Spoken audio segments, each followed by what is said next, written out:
মানে শেখ হাসিনার পতন চাওয়ার জন্য জুলাই ম্যাসাকার লেগেছে অনেকের কাছে। That's surprising. বহু বছর গেছে এর আগে, এখানে যারা উপস্থিত আছেন তারা, আমি দুঃখিত আমার একটা কাজের কারণে আমার একটু আটকে যেতে হয়েছে, আমি অনেক স্টোরি জানি, আরেকটু শুনলে ভালো লাগতো। সো একটা লম্বা জার্নির হিস্ট্রি আছে, আসলে একটা জানলা লড়াইয়ের হিস্ট্রি আছে। সেই লড়াই ছাড়া আসলে জুলাই আসেনি, অন্তত দীর্ঘদিন এটা হয়েছে। এবং আমি এই খুবই খুবই ক্ষুদ্র একজন কর্মী, কারণ আমি ব্যক্তিগতভাবে অন্তত এখানে অনেকে আছেন যারা টর্চার্ড হয়েছেন, সাফার্ড হয়েছেন। আমি খাদিজার কথা নিজে বহুবার বলেছি যে কি অদ্ভুত কারণে, কোনো কারণ ছাড়া এরকম একটা ঘটনা ঘটানো হয়েছে। অবশ্যই এটা একটা ব্যাখ্যা আমার কাছে আছে। এই সরকার কতগুলো এক্সট্রিম এক্সাম্পল সেট করে সো দ্যাট সবাই ভয় পায়, খুব এক্সট্রিম কিছু এক্সাম্পল।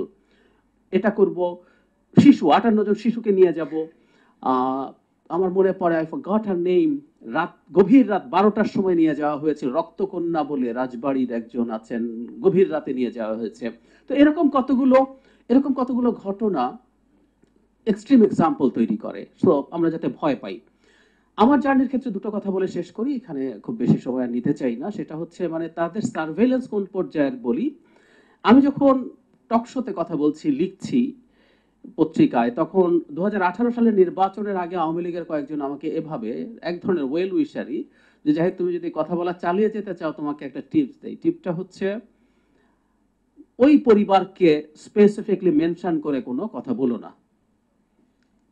ওই পরিবারের কাউকে বলা যাবে না, এবং ওদের কথা বলতে পারো, সরকার বলেছে, মানে শেখ হাসিনা না, সরকার বলেছে। এবং খুব সারপ্রাইজিং, আমরা আমাদের নিজেদের মধ্যে কতগুলো সেলফ সেন্সরশিপ আসলে এনেছিও, কারণ আমি নিজে ডিসাইড করেছি আমি কি তাদের ব্যাপারে আউটস্পোকেন হয়ে জেলে যাব, নাকি বাইরে থেকে রাদার আমি যতটুকু পারি লড়াইটা করব। আমি যেহেতু মেইন স্ট্রিম মিডিয়াও আমাকে যথেষ্ট পরিমাণ সুযোগ দিচ্ছে, টকশোতে যাচ্ছি, আমি 5টা পত্রিকায় রেগুলারলি কলাম লিখেছি একটা সময়। তো যেহেতু এই কাজটা করতে পারছি, rather I decided to do that. এবং আমি শেখ হাসিনা শব্দটা তখন বলতাম না, আমি প্রধানমন্ত্রী বলতাম। এবং অনেকে আমাকে লিখতো আমার মন্তব্যে, আপনি ওনাকে প্রধানমন্ত্রী বলছেন কেন, উনি শেখ হাসিনা, উনি প্রধানমন্ত্রী না, উনি জোর করে যে জায়গায় গেছেন ওনাকে প্রধানমন্ত্রী বলে রেসপেক্ট দেখানো ভুল হচ্ছে। আই অ্যাগ্রি, কিন্তু আমি আমার সেন্সরশিপের কথা বলছি, আই ডিড ইট। একটা ইন্টারেস্টিং কথা বলি যে কি পরিমাণ সার্ভেইলেন্স তাদের আছে। জনাব হারুন সম্পর্কে আমি যখন আমার ইউটিউব চ্যানেল চালু করি, ওটার মধ্যে একটা ভিডিওতে একদিন মিনিট খানেক হারুন সাহেবের কথা বলেছিলাম, অ্যান্ড ওয়াজ সো সারপ্রাইজ যে হারুন সাহেব আমাকে 2 ঘন্টার মধ্যে ফোন করেছেন, মানে জাস্ট ভিডিওটা পাবলিশ করা 2 ঘন্টার মধ্যে ফোন করেছেন। এবং শিশির যেমন বললেন যে ওনাকে বিরিয়ানি খাইয়েছে, আমার তো ফোনে বিরিয়ানি খাওয়ানোর স্কোপ ছিল না, কিন্তু আমি দেখলাম যেটা আমার সাথে খুব বাজে বিহেভ উনি করেছেন তা না, কিন্তু উনি আমাকে এটা বুঝিয়ে দিয়েছেন, ইউ আর আন্ডার সার্ভেইলেন্স।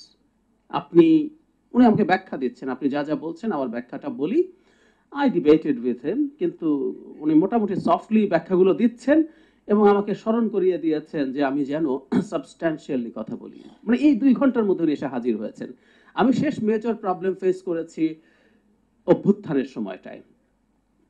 আমি টকশোতে যেতে পারছিলাম না, ইন্টারনেট বন্ধ হয়ে গেছে, এবং তখন এটা এখানে জিল্লুর ভাই আছেন, একটা মাত্র শোতে আমাকে ডাকা হয়েছিল, তৃতীয় মাত্রায়, আমি সেটাও যেতে পারি নাই, কারণ আমাকে একটা গোয়েন্দা সংস্থা থেকে ফোন করে সকাল বিকাল খোঁজ নেওয়া হচ্ছিল আমি কোনো টকশোতে যাচ্ছি কিনা। মানে হাসতে হাসতে বলছিল আপনি তো জানেন আমি টকশোতে যাচ্ছি কি যাচ্ছি না, আপনারা তো ইনস্ট্রাক্ট করেছেন সবাইকে, বাট স্টিল তারা আমার পেছনে এভাবে করছিল। এবং শেষ পর্যায়ে এসে এক ধরনের চাপ তৈরি হওয়া শুরু হয়।